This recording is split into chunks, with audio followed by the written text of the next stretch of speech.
You've seen them, the ones who don't need to speak loudly or dress extravagantly to command a room.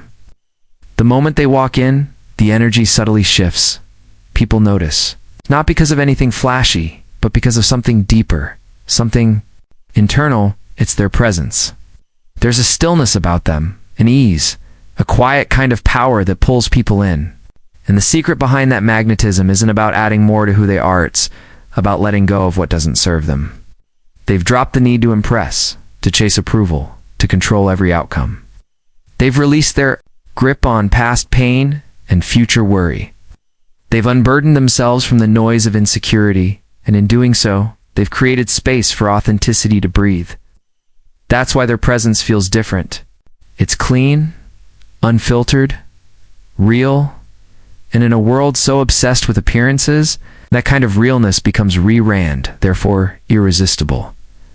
The truth is, we all have this within us. It's quiet power. But we've buried it under layers of fear, ego, expectations, and unresolved emotions. The journey back to that magnetic version of yourself isn't about becoming someone else. It's about shedding the parts of you that were never really you to begin with. When you let go truly, let go, you stop forcing energy. You stop chasing situations. You stop needing attention. And instead, you draw people and experiences to you without even trying. Why? Because energy doesn't lie. And when your energy is clean, light, and grounded, people naturally want to be around it. Letting go is not weakness, it's strength. It's the decision to stop carrying what was never yours. It's how you come back home to yourself. And that is where real confidence lives. That is where your presence begins to speak before you even say a word. Asterisk control is seductive. It gives us the illusion of safety, of certainty, of being ahead of the curve. We try to control how others perceive us, how relationships unfold, how our careers progress. We micromanage emotions, outcomes, and even the way people respond to our presence. But the truth is, the more you try to control life, the more you distance yourself from its natural rhythm. Control creates tension, physically, mentally, and energetically. You can feel it in your shoulders, your breath, your tone of voice. It's an energy of resistance, and people can sense it. It doesn't attract, it repels, because deep down, everyone is searching for ease, not friction. When you let go of control, something remarkable happens. You return to flow. You stop overthinking and start feeling. Your energy softens, but your presence strengthens. You become calm in chaos. You begin to trust your ability to adapt rather than obsess over every possible outcome. People are drawn to that level of composure not because it's loud, but because it's rare. It's the ones who flow through life, instead of fighting every wave, become anchors in a sea of uncertainty. They don't need to say much. Their energy speaks volumes. That's the real magnetism. Letting go of control doesn't mean you stop caring, it means you stop forcing. It's the art of moving with life, not against it. The river doesn't need to prove where it's going.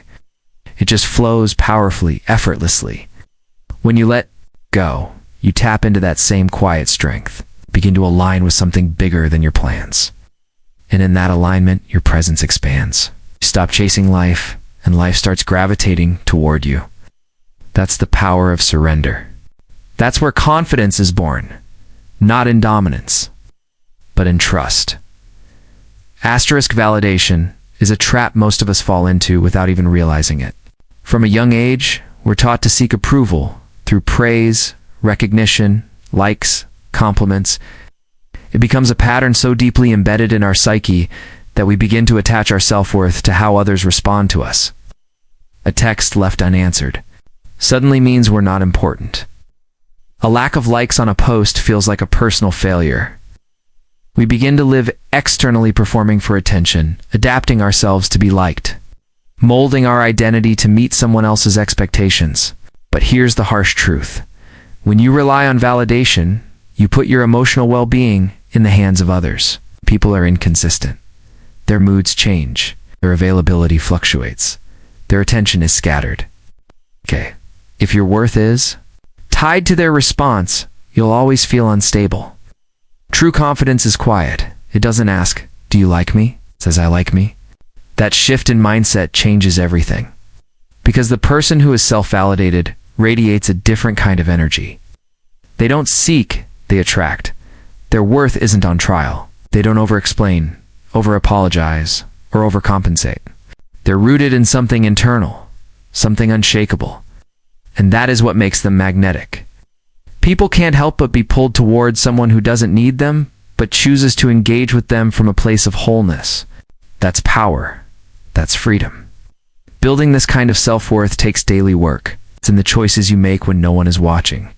It's in the voice you speak to yourself with.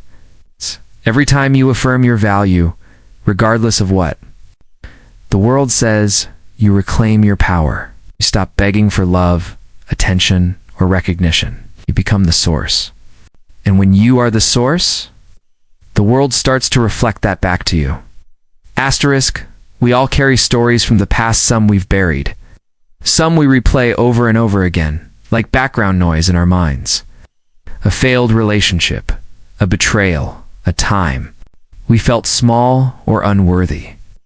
These moments shape us, but they don't have to define us. And the problem is we often don't let them go. We carry them like invisible weights, letting them influence how we love, how we trust, and how we see ourselves. That heartbreak from years ago, it still makes you hesitate to open up. That mistake you made once, it still whispers that you're not good enough. But what if the only thing keeping you stuck is your attachment to a version of yourself that no longer exists? Letting go of the past is an act of emotional freedom. It's choosing to stop punishing yourself for things you cannot change. Refusing to let someone else's actions decide your future. It's saying, "I've hurt, I've learned, and now I release." This doesn't mean forgetting. No. It means detaching your identity from your pain. How? One powerful way to do this is through ritual. Write down what you've been holding on to. The person, the memory, the belief, and destroy it, burn it, tear it, let it go. That symbolic act sends a clear message to your subconscious. We're moving forward now. When you clear that emotional space, you make room for peace, for new beginnings, for connection that doesn't come with fear. People can feel when you've healed, your energy shifts. You're lighter, more open, more grounded. And that makes you incredibly attractive, not because you're perfect, but because you've done the inner work. You've stopped bleeding from old wounds. You've allowed yourself to grow past what once broke you. That's not weakness. That's real quiet strength. Asterisk, we're all taught to fixate on results. Get the job. Win the person. Hit the goal. Achieve the outcome. And while there's nothing wrong with having a vision, becoming obsessed with how things must turn out often steals the joy of the journey. You stop noticing what's working, what's beautiful, what's already here. Become tense, anxious, constantly measuring progress instead of living. But here's the shift. When you let go of the outcome, you reconnect with the present. You begin to realize that most of your stress doesn't come from what's happening now. It comes from imagining what might happen next. You project, you worry, you grip harder. And ironically, that resistance pushes the very things you want further away. There's a quiet power in trusting the process. In knowing that you can be fully committed to something, your dream, your growth, your relationship, without needing to control how it unfolds. Life rarely follows a straight line. Sometimes what looks like a detour is actually the path. When you release your attachment to how it should go, you open yourself to how it could go even better than you imagined. Start asking yourself, what's beautiful about this exact moment? Trains your mind to find peace in uncertainty. It grounds you. It shifts your focus from lack to presence. And presence is magnetic. The person who isn't desperate for an outcome is calm, confident, and expansive. That's the kind of energy people gravitate toward. Letting go of the outcome doesn't mean giving up. It means making space for miracles, for surprise, for joy in the now. Because when you stop trying to control every ending, you start enjoying the story as it's being written. And that's where the real magic is not just in what you achieve, but in how fully you live along the way.